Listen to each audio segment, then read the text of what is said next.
All right, let's jump straight in. Today we are taking a deep dive into an incredibly atmospheric, genuinely grimdark mythic fable known as The Clockwork Harvest and the Mirror of Truth, along with its philosophical companion piece, The Sixth Parable. What makes this explainer so exciting is how the narrative uses a classic Fichtian dialectic, that structure of thesis, antithesis, and synthesis, to explore a truly monumental clash. We're looking at the ancient, silent sovereignty of the natural world going head-to-head against a relentless, mechanical control that wants absolute dominion. It's this massive story about time, power, and the terrifying beauty of a system that just refuses to cooperate. Okay, let's dive into this. Picture yourself standing in a darkened workshop right before this massive loom of time. Watching over this space is a mechanical sentinel, a clockwork snow owl with these restless, recursive memory coils. The text describes its violet ember core, pulsing with a heat that actually belongs to something other than its creator. Through the owl's luminous eyes, we see a projection, the silhouette of a wild forest that's just beginning to remember the name of its invader. It sets the scene perfectly, right? We're watching a collaborative dialogue of history unfold, but as that violet residue throbs like a secret tooth warning us, we realize we aren't just looking at gears meshing. We're looking at a fracture waiting to be felt. At the very center of this attempted conquest is something called the temporal library. This is the ultimate grand tool of dominion for our antagonist, Sir Brain. He sees this library as a perfect archiving system of unbound folios, designed to eventually ledger and categorize all of history, including the unruly, chaotic wild. But here's the catch. It has a massive, fatal flaw. While it's brilliant at recording the ticking of gears and the heat of expansion, it is completely and inherently blind to the concept of final silence. It literally cannot ledger a system that simply chooses to stop. So to really understand this conflict, we need to start at our Fichtian thesis, and that is the Pure Land.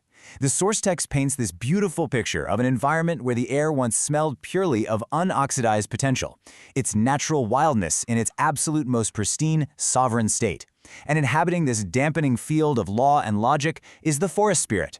This spirit is a flickering fragment of the mirror of truth that failed to completely shatter. It drifts through the shadowed lanes of the glen as a silent, sentient witness. It completely represents the unforced rhythm of existence before the gears of progress even begin to turn. And this brilliantly illustrates the clash we're talking about. We see the Pure Land's unoxidized potential being violently replaced by Sir Brain's artificial Eden. The organic, silent sovereignty of the woods is completely overtaken by what the text calls a lonely sound. It's the dying, mechanical pulse of a world being forced to keep a brand new, frantic tempo. It's a pretty tragic shift from a landscape of boundless natural potential into a meticulously managed environment that's completely weighed down by a century of metallic oxidation. Now we hit the antithesis of our Fichtian structure, the mechanical plague. And this is entirely heralded by Sir Brain himself. You see, Brain isn't just an inventor. The text literally describes him as a walking furnace. His very presence in the forest is a violent disruption to the ordinary succession of hours. As he forces his way through the shadowed lanes executing what he calls his exodus, the environment violently reacts to his artificial heat. He represents the relentless, unstoppable push of mechanical determinism just crashing right into the silent stillness of the wild. Let's look at exactly how this mechanical plague spreads, because the imagery here is terrifying. The very soil itself is rewritten into a sublime prison. Living roots are twisted into unbound folios of a mechanical history. Sir Brain takes a seed of unbound logic and presses it directly into the loam. And from that seed, groaning seams of violet brass sprout up. Every new leaf has metallic veins carrying a century of oxidation, performing this rhythmic dance over the abyss. The natural, eternal feminine of the wild is completely silenced by the scream of a pulsating iron heart as his dark fire claims the forest. Let's move to and see how this builds incredible hubris in our antagonist.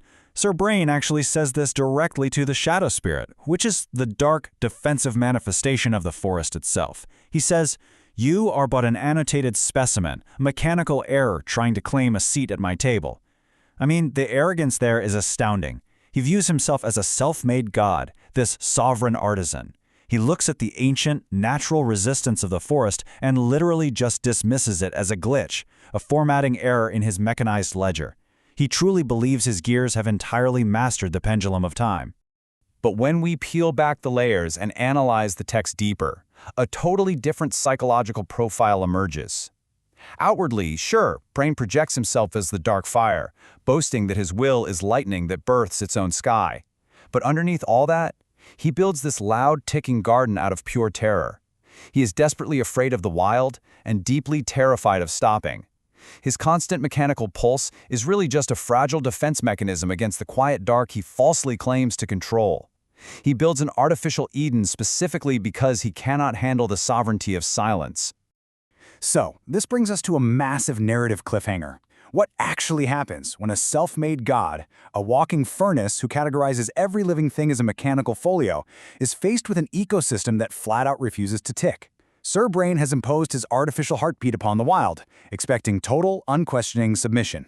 But as that clockwork snow owl watches, it realizes the forest is refusing to be woven into a single, sovereign fabric. A clash isn't just possible at this point, it's inevitable. And that brings us to the synthesis, a philosophical mechanism known in the text as the sixth parable. I want us to really just pause here. Let's appreciate the weight of this concept. It is terrifying in its sheer simplicity. This is the ultimate pushback against a force that believes it can calculate and control every single variable of existence. The sixth parable represents the absolute ultimate limitation of mechanical sovereignty. It's the uncalculated, completely unpredictable moment when a system, whether that's nature, time, or the soul itself, makes the active choice to simply stop ticking. It is the forest's final, undeniable refusal mechanism. No matter how much unbound logic Brain presses into the loam, he cannot override this deeply inherent right. It's a choice of silence that completely, utterly neutralizes his mechanical plague. Now, what's really interesting about this slide is how this perspective is brought into focus by Alara, a character known as the honest guest. She points out the fatal flaw in Sir Brain's temporal library. You see, despite his meticulously calculated ledgers monitoring every rhythm of his artificial Eden, the system is fundamentally broken. It can never archive the uncatalogued moment, that final silent cessation of the very rhythm it monitors. The library is utterly blind to the moment the machine simply decides to give up. The tension absolutely peaks during the final dialogue in the workshop. The shadow spirit stands there, completely unflinching in the face of Brain's groaning, expanding silhouette, and delivers this incredibly powerful truth. Even a god who plants his own sky must eventually face the harvest of the sixth parable, the moment the gears simply stop kicking. This matters so much because Sir Brain cannot program a system to keep going if nature inherently decides to stop. He completely ignored the environment's right to just come to a grinding halt against his will. So, the crucial point is how this dialectic, beautifully and inevitably, resolves into ruin. The environment progresses from the hours of pure, natural succession and unoxidized potential into the minutes of the walking furnace's frantic tempo. But ultimately, it has to crash into seconds, a grinding, entirely uncalculated halt. The mechanical plague inevitably drives the system to a point where it has to admit its own limitations, resulting in a permanent halt that Sir Brain never, ever designed for. And let me tell you, that halt manifests violently.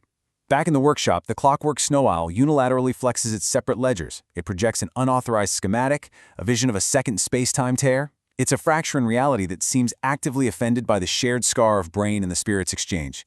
This is the 12 o'clock crack.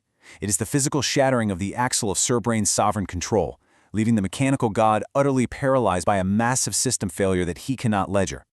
The deterministic fate of the machine is finally broken, leading to a door that points truly outward from the artificial Eden. It leaves us with a haunting realization about the incredibly fragile illusion of mechanical dominion, and it leaves us with one final question to consider. When the axle finally shatters into a morning that leads truly outward, what remains of a god who forgot how to stop? Thank you so much for exploring this fascinating mythic text with me. Keep examining the structures around you, and I'll see you in the next explainer.